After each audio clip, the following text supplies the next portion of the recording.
Hello students, कैसे हैं आप सब लोग। तो आज हम 10 मिनट रिवीजन सीरीज में एक चैप्टर पढ़ेंगे जिसका नाम है comparative development experience of India and it's neighbour. ध्यान समझना, वीडियो थोड़ी बड़ी होगी क्योंकि पूरी कोशिश है कि हर एक टॉपिक, हर एक चीज में अच्छे से कवर कर सकूं, तो ध्यान से एंड तक जरूर देखना।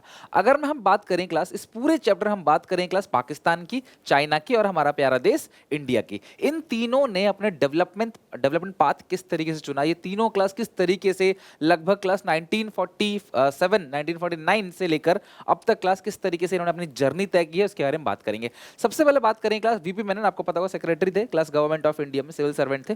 और क्लास हमारे प्यारे सरदार वल्लभ भाई पटेल, जो आयरन मैन या यूनिफायर ऑफ इंडिया भी कहा जाता है, इन्होंने ही क्लास अलग अलग रियासतों को जोड़ा। इन्हीं की वजह से क्लास आज हम पूरे भारत में घूम सकते हैं क्लास फ्री ऑफ कॉस्ट, ना कोई वीजा ना कुछ। इन्हीं की वजह से ये इनकी देन है, ये क्लास आयरन मैन या यूनिफायर ऑफ इंडिया भी इनको कहा जाता है। चलो हम बात करते हैं क्लास कोल्ड वॉर की। कोल्ड वॉर किसे कहते हैं? बेसिकली दो कंट्री, सोवियत यूनियन जिसे आज की डेट में रशिया कहा जाता है और दूसरा है क्लास यूएस यानी कि यूनाइटेड स्टेट्स ऑफ अमेरिका। इनके बीच हमेशा से शुरू से क्लास एक जंग लगी रहती है क्लास। इसको, इस वॉर को बोलते हैं कोल्ड वॉर। दुनिया का सबसे लंबा चलने वाला वॉर जो है यही वो कोल्ड वॉर है। कोल्ड वॉर चला 1947 से लेकर 1991 तक। ये एक ऐसा पीरियड था जहां पे क्लास अमेरिका और रशिया ने एक दूसरे के किसी इंसानों को नहीं मारा, कोई वेपन का इस्तेमाल नहीं किया, लेकिन एक कोल्ड वॉर था, जियोपॉलिटिकल टेंशन इनके और इनके ग्रुप ऑफ कंट्रीज के बीच में कि अभी हम तुमसे रिलेशन नहीं रखेंगे, हम तुमसे सामान नहीं खरीदेंगे। इस तरीके से नोकझोंक चलती रहती है, किसी की डेथ नहीं हुई। वर्ल्ड वॉर वन चला 1914 से 1918 तक।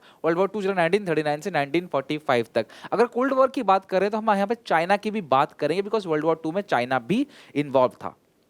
अगर सबसे पहले बात करें चाइना की, China, officially the People Republic of China, is a country in East Asia and the world most populous country with a population of around 1.4। देखो चाइना क्लास आप सबको पता है, चाइना पूरे के पूरे वर्ल्ड में मोस्ट पॉपुलस कंट्री है, साथ में third largest country by area है। और चाइना का स्टैब्लिशमेंट हुआ रिपब्लिक ऑफ चाइना का 1949 में। इसकी मैंड्रिन भाषा बोली जाती है। 70% चाइनीज लोग जो है वो लगभग मैंड्रिन भाषा बोलते हैं। अगर हम बात करें चाइना इकोनॉमी की, तो चाइना वर्ल्ड की क्लास ओल्डेस्ट सिविलाइजेशन है।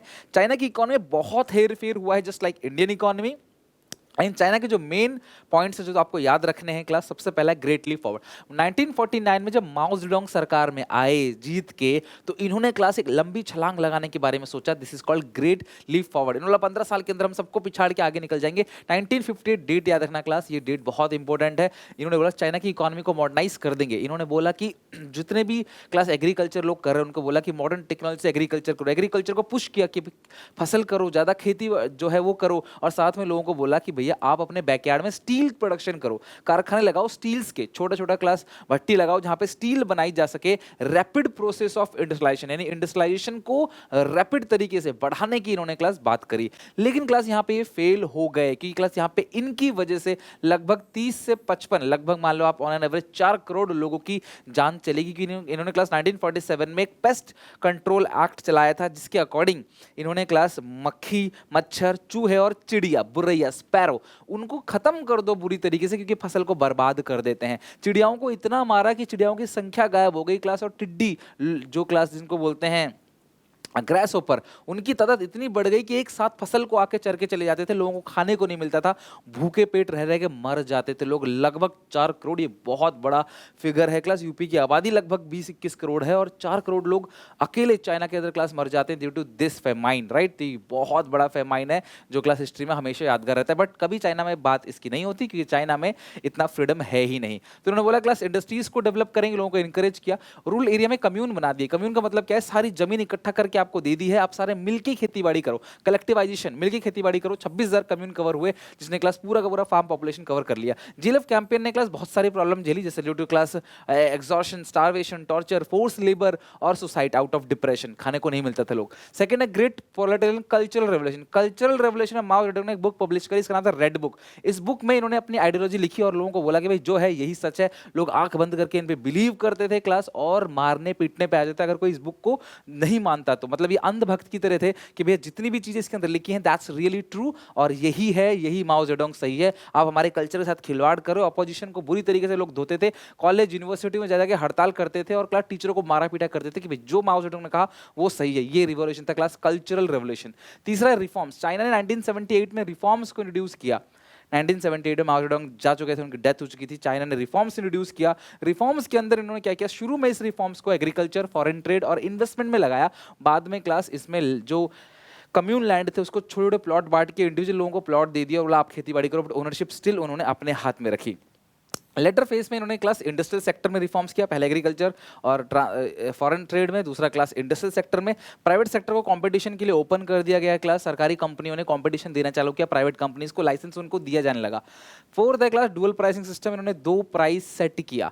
कुछ कीमत जो कि जरूरी है, नेसेसिटीज ऑफ लाइफ है, उनकी कीमत सरकार सेट करेगी, जैसे हमारी कंट्री में होता है एमएसपी। कुछ कीमत क्लास, कुछ सामान ऐसा होता है जिनकी कीमत क्लास प्राइवेट फर्म खुद डिसाइड करेंगे। This is called dual pricing system. Special economic zone export oriented units को बनाया गया, जहां पे क्लास एक्सपोर्ट इंपोर्ट पॉसिबल हो पाएगा, जहां फैक्ट्री आएंगी, फॉरेनर आएंगे, अपने कारखाने खोलेंगे और एक्सपोर्ट इंपोर्ट करेंगे। This is called SCZ. अब हम पाकिस्तान की बात करें class, Islamic country class world की 5th मोस्ट पॉपुलस कंट्री है।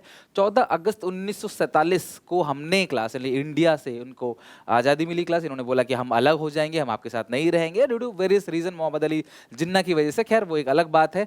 और 1971 में भी एक सिविल वॉर हुआ, जिन्होंने क्लास ईस्ट और क्लास ईस्ट पाकिस्तान को क्लास एक तरीके से देखा जाए तो वहाँ पे बांग्लादेश अलग हुआ, इंडिया में इंदिरा गांधी जी थी और उनके वजह से क्लास इन्होंने बांग्लादेश को बहुत परेशान कर रहे थे। पहले तो पाकिस्तान ही था, फिर हटके क्लास बांग्लादेश ही बना और ये 34th लार्जेस्ट कंट्री है। खैर मैं पाकिस्तान की बात करूं तो पाकिस्तान में मिक्स्ड इकोनॉमिक सिस्टम चलता है, यानी कि पाकिस्तान में जो डिसीजन है वो प्राइवेट फर्म और गवर्नमेंट दोनों मिलकर लेते हैं, जस्ट लाइक इंडिया। जबकि चाइना में सोशलिस्ट इकोनॉमी है। इसमें क्लास इन्होंने बेसिकली 1970 से पहले लगभग 1988 में रिफॉर्म्स लेके आए, लेकिन 1970 तक की सारा काम क्लास खुद कर रहे थे, सरकार कर रही थी। 1970 के बाद सारा का सारा काम धीरे धीरे प्राइवेट सेक्टर के हवाले कर दिया गया, डीनेशनलाइजेशन कर दिया, यानी कि प्राइवेट सेक्टर को क्लास इन्होंने धीरे धीरे आज़ादी दे दी। यह है क्लास ईस्ट पाकिस्तान और इधर क्लास वेस्ट पाकिस्तान। यहाँ इतना टॉर्चर करते थे क्लास, ईस्ट पाकिस्तान जो था उसको क्लास इंडिपेंडेंस बनाया क्लास, यानी कि इंदिरा गांधी जी की ऑब्वियसली हेल्प से, क्योंकि लोग यहाँ से भाग भाग के लगभग 1 करोड़ लोग इंडिया के अंदर घुस आए थे और इतने सारे लगभग 3 से 30 लाख लोगों की जान चली गई। बहुत बुरी तरह से एक्सटॉर्शन, टॉर्चर, रेप, मर्डर, मतलब बहुत ही बुरा हुआ क्लास यहाँ पे। जो वेस्ट पाकिस्तान, ईस्ट पाकिस्तान था, वेस्ट पाकिस्तान ने इनके साथ इतना बुरा किया जिसकी वजह से क्लास फिर इनको एक अलग इंडिपेंडेंट, आज ये बांग्लादेश है। अगर मैं बात करूँ क्लास फाइनेंशियल सपोर्ट की, 1970 से ही ये लोग क्लास उधार लेना स्टार्ट कर दिया। उधारी इनके ऊपर बहुत है, सब लोगों से उधार लेते रहते हैं, पैसा तो है नहीं इनके पास, बस उधार लेना काम है। 1970 में क्लास इन्होंने बहुत सारा उधार लिया वेस्टर्न नेशन से, अपने क्लास जो इमिग्रेंट हैं, जो अलग अलग देश में जाकर रहते हैं, उनसे उधार लेना चालू किया। और फिर इन्होंने क्लास ग्रीन रेवोल्यूशन लेके आए। ये पाकिस्तान की पूरी हिस्ट्री है, जैसा इंडिया में आया था green revolution, same to same वैसा ही क्लास वहाँ भी ग्रीन रेवोल्यूशन आया। अगर मैं बात करूँ कंपेरेटिव स्टडी के अंदर, तो यहाँ पे सबसे पहले अगर देखोगे एस्टिमेट पॉपुलेशन, इंडिया की पॉपुलेशन क्लास लगभग 1352 मिलियन है। और यहीं पे अगर मैं देखूं क्लास चाइना की पॉपुलेशन 1393, मतलब इंडिया से भी ज़्यादा चाइना पॉपुलेटेड है। पाकिस्तान का 212 मिलियन। ग्रोथ रेट की बात करें, इंडिया का ग्रोथ रेट एनुअली 1.03 है, चाइना का 0.46। चाइना का ग्रोथ रेट कम है due to one child policy, जो कि अब बंद हो चुकी है क्लास। एक बच्चा ही पैदा कर सकता है, मतलब एक परिवार में एक ही बच्चा पैदा होगा बस। तो वन चाइल्ड पॉलिसी लगाई थी चाइना ने, जिसकी वजह से क्लास बाद में हालांकि ये फेलियर डिक्लेयर हो गया और क्लास उसे बंद कर दिया गया। पाकिस्तान में 2.05, तो पाकिस्तान का जो ग्रोथ रेट है ना पॉपुलेशन का, वो बहुत ज़्यादा है। 1 स्क्वायर किलोमीटर में कितने लोग रहते हैं? इंडिया में 455 लोग रहते हैं, कितनी ज़्यादा भीड़ है।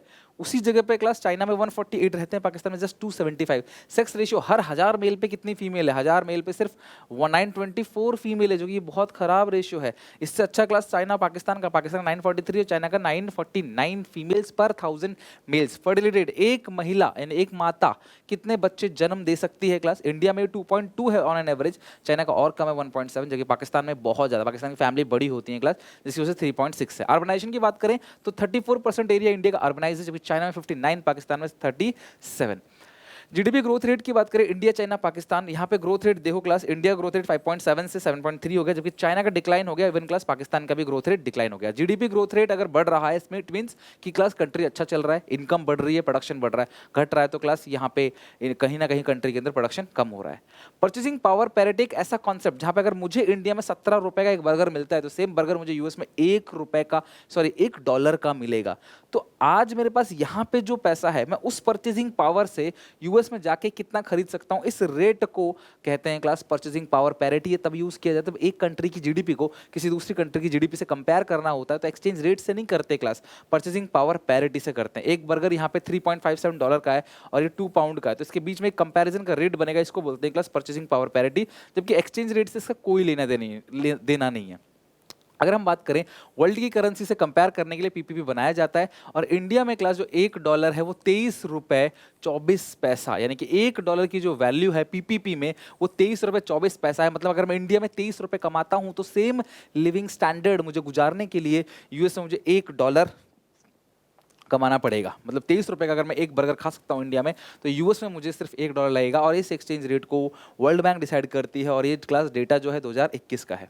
अब बात करते हैं सेक्टोरियल कंट्रीब्यूशन की, किस सेक्टर ने कितना कंट्रीब्यूट किया। 3 sector, agriculture, industry, service, primary, secondary और टर्चरी। इंडिया का जीडीपी में कंट्रीब्यूशन प्राइमरी सेक्टर का 16% है, सेकेंडरी का 30% है 30, और सर्विस सेक्टर का 54%। जबकि चाइना में एग्रीकल्चर का 7% है, इंडस्ट्री का 41 और सर्विस का 52। पाकिस्तान में एग्रीकल्चर का सबसे ज़्यादा, मतलब ज़्यादातर जो आउटपुट बन रहा है पाकिस्तान का वो एग्रीकल्चर से आ रहा है, पहले भी था।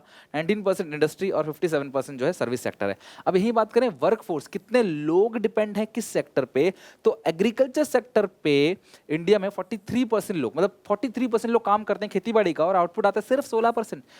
25% काम करते हैं इंडस्ट्री में, आउटपुट 30% आता है, और 32% काम करते हैं, आउटपुट 54%। सबसे ज्यादा लोग किस सेक्टर से रोजगार ले रहे हैं, एग्रीकल्चर। सबसे ज्यादा कंट्रीब्यूशन जीडीपी में किसका है क्लास, सर्विस सेक्टर, ये ध्यान रखना। सिमिलरली क्लास चाइना में 26% लोग खेतीबाड़ी करते हैं, 28% लोग क्लास मैन्युफैक्चरिंग करते हैं, 46% लोग सर्विस सेक्टर में काम करते हैं। सिमिलरली पाकिस्तान में 41% एग्रीकल्चर में, 24% इंडस्ट्री में और 35% लोग जो है सर्विस सेक्टर में काम करते हैं। पेपर में घबराना मत, ये डेटा तुमसे पूछेगा नहीं, ये डेटा बना हुआ आएगा and you have to explain. इतना आ जाए, ठीक है, यहाँ तक वर्कफोर्स वाला या जीबी वाला आ जाए और आपको एक्सप्लेन करना पड़ेगा।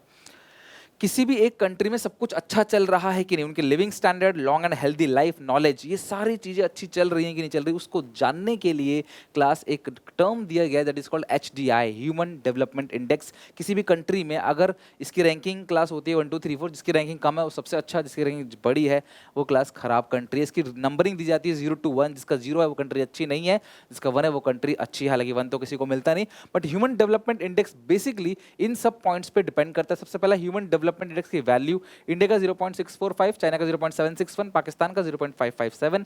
रैंक की बात करें, इंडिया का रैंक 130 है लगभग 200 कंट्रीज में, 180-90 कंट्रीज में।